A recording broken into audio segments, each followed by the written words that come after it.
My entitled aunt moved into my house without my permission, then stole my car while drunk and crashed it. I had her evicted and arrested, but my grandparents did everything they could to prove her innocence. My aunt showed up at my door one day with all her things, a few rucksacks, and told me she'd be staying here for a while. You see, the reason she ended up homeless is because she tried to steal from her previous landlord. Knowing this, I tried to refuse her, but instead of respecting my word, she physically pushed me aside and walked in like she owned the place. I grabbed her hand and told her she wasn't staying here, but she gave me a death stare and said, "Yes, I am, or else." I immediately gulped and let go. Given that she has been to prison for assaulting her boyfriend in his sleep, I put my head down. Just 3 days into living with her, $250 went missing from my wallet. I once again tried to kick her out, but she refused, saying she has rights and isn't leaving. I called my grandparents in an attempt to get some help, but they sided with her, saying I should always help family. I was in disbelief, but I let her stay. Days passed, and things only got worse. My Aunt Diane also had an alcohol problem, and she drank every night.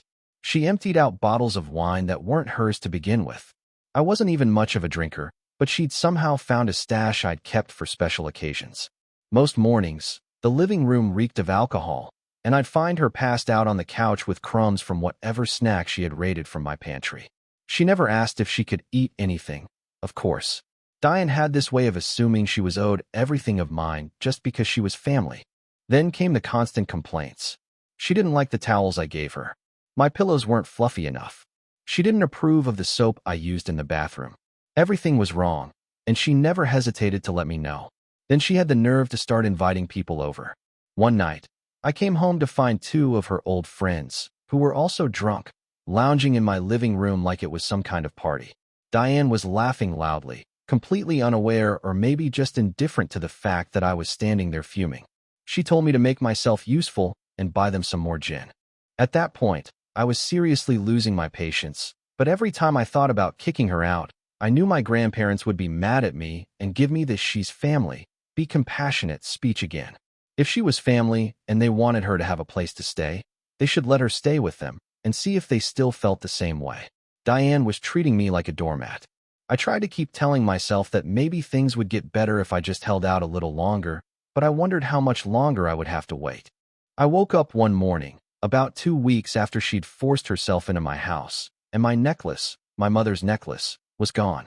It was a delicate gold chain with a small pendant. It was the last thing I had left of my mom. She had given it to me before she passed away, and I loved it more than anything. I tore through my room looking for it. I thought I had misplaced it, but I knew that wasn't true. I'd kept track of that necklace for years on end. Deep down, I really knew where it was. I walked straight to Diane's room and threw open the door without knocking. She was sprawled out on the bed, looking completely unbothered. I asked her where my necklace was, and she didn't even look up. She acted confused, and I asked her again where my mom's necklace was. It was in my room, and now it was gone. Diane said that she borrowed it for a bit, and that she'd give it back to me later. I shouted at her to give it back immediately, but she just laughed again and rolled over, muttering something about how I needed to chill out. I demanded to know where the necklace was that instant. She said I was selfish and not sharing the necklace with her since her sister had passed away. She said she had every right to that necklace as I did, but I knew Diane. She didn't want to share the necklace. She sold that necklace to get her next drink. My mind switched between anger and sadness as I realized that the last thing I had of my mother was gone. That was it for me. I told her to pack her bags and get out of my house, but she didn't flinch. Instead, she sat up, crossed her arms, and smirked. She taunted me, saying she wasn't going anywhere. She said she had the right to stay in my house and that I couldn't just kick her out. I was shaking with rage. I grabbed my phone, called my grandparents, and told them everything about the drinking, the stolen money, the necklace. I thought for sure they'd finally understand, but instead, they said they didn't want to get involved. I hung up the phone. I felt more helpless than ever. I couldn't believe they were basically siding with her again, even after everything she'd done. But there was no use fighting it.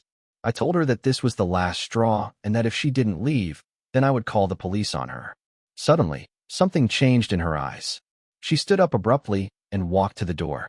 Before she left the room, she knocked over the magazine she had been reading. She started lashing out. She yelled at me, saying that she did so much for me and I was treating her like trash, and how she was the only one there for me when my mother died, which wasn't true. I began living with my grandparents after my mom passed. She then stormed around the room and began knocking things off the shelves. She knocked everything off the nightstand with one sweeping motion. A picture frame shattered as it hit the floor. I backed out of the room, unsure of what to do. Diane was completely losing it. She was screaming more accusations and blaming me for things that made no sense. She slammed a chair against the wall, leaving a dent, and I felt a panic rise in my chest. The noise was deafening, and before long, I could hear footsteps outside. The neighbors must have heard the commotion. My heart pounded as I prayed someone would call the police because I wasn't sure what to do anymore. I was afraid Diane might actually hurt me. As if on cue, there was a knock at the front door. I rushed to open it, relieved to see 2 police officers standing there. I begged them to take her. She was out of control. They stepped inside, and I led them to where Diane was, still yelling and throwing whatever she could get her hands on. But the moment she saw the police, everything changed. She turned on the waterworks and collapsed onto the bed. She said I was trying to throw her out. She gave them a whole sob story about having to live with me since she was in hard times and how life hadn't been the same since her sister died. She pleaded for them to let her stay since she had nowhere else to go. I stood there stunned, watching Diane play the victim. The story sounded so good, I almost believed her myself. The officers exchanged glances, clearly unsure of what was really going on. I tried to explain the real situation, that she had stolen from me and she had been terrorizing me for weeks, but Diane's tears and sobs seemed to be more compelling than my story. The officers spoke to her softly, and in the end, they told me that since Diane was a family member and had been staying here for a while, they couldn't forcibly remove her without a formal eviction process. I couldn't believe it. After stealing from me and nearly destroying my home, the police were just leaving. Diane gave me a smug look again as they walked out the door, and I knew she wasn't going anywhere, not until she wanted to. She had won, at least for now. The next few days were hell. Diane became even more unbearable, if that was possible. She seemed to sense that I couldn't stand up to her, and she used it to her full advantage. She drank more, trashed the house more, and even started bringing random guys over. I couldn't believe what my home had become. Then one morning, I woke up and walked outside to drive to work, but my car wasn't in the driveway. I called Diane, but she didn't answer. I reported my car stolen, and after a few hours, the police called me back. Diane had taken my car without asking, gotten drunk, and crashed it into a tree. My car was totaled. It was gone in an instant.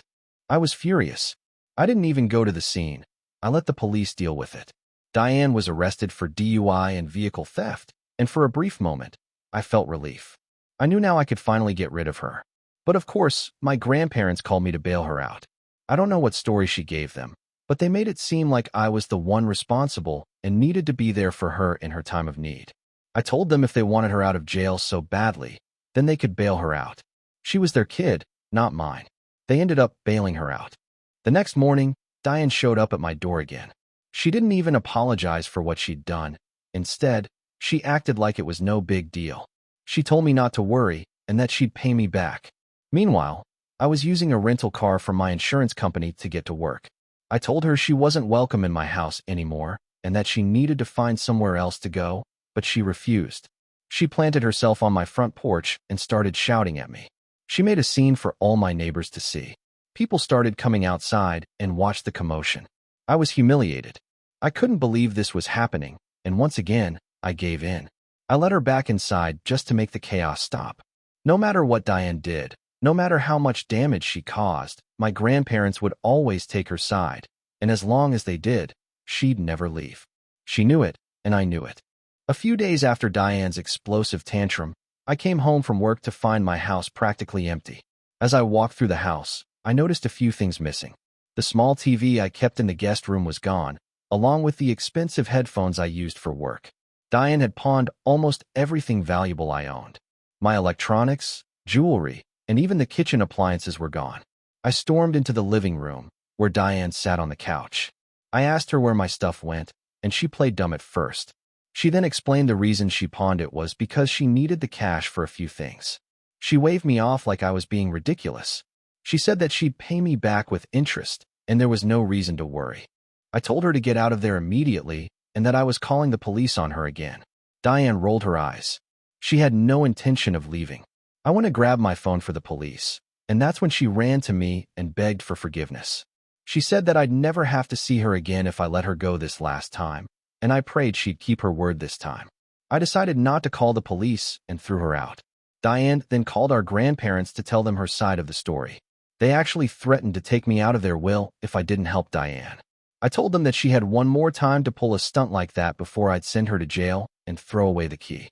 I planned to do this the legal way, and if she pulled any funny business, I would evict her immediately. I went to a lawyer and started the eviction process. The moment Diane found out, all hell broke loose. She screamed at me, accusing me of betraying her and turning my back on my family. But I was done listening to her excuses. I ignored the threats and guilt-tripping. Soon she would be gone for good. A couple of nights later, I woke up to the smell of smoke. My heart was racing. I ran to the kitchen and found Diane completely wasted, trying to cook something. The stove was on fire, and the kitchen was filled with thick black smoke. I managed to put the fire out before it spread, but the damage was done. My kitchen was destroyed. I screamed at Diane, telling her she could have killed us both, but she didn't care. She just shrugged and blamed me for stressing her out. I couldn't believe her audacity. She almost burned my house down, and it was somehow my fault. I called the police again, and this time I insisted they arrest her.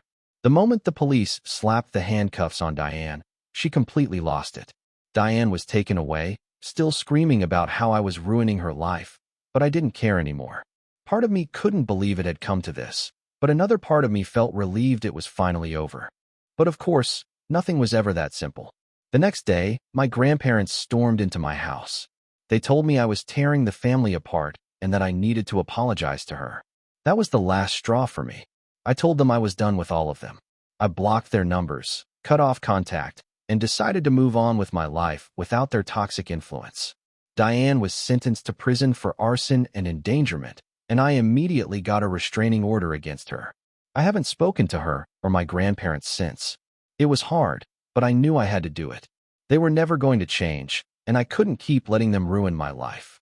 For the first time in what felt like forever, I was free, and I knew without a doubt I'd made the right decision.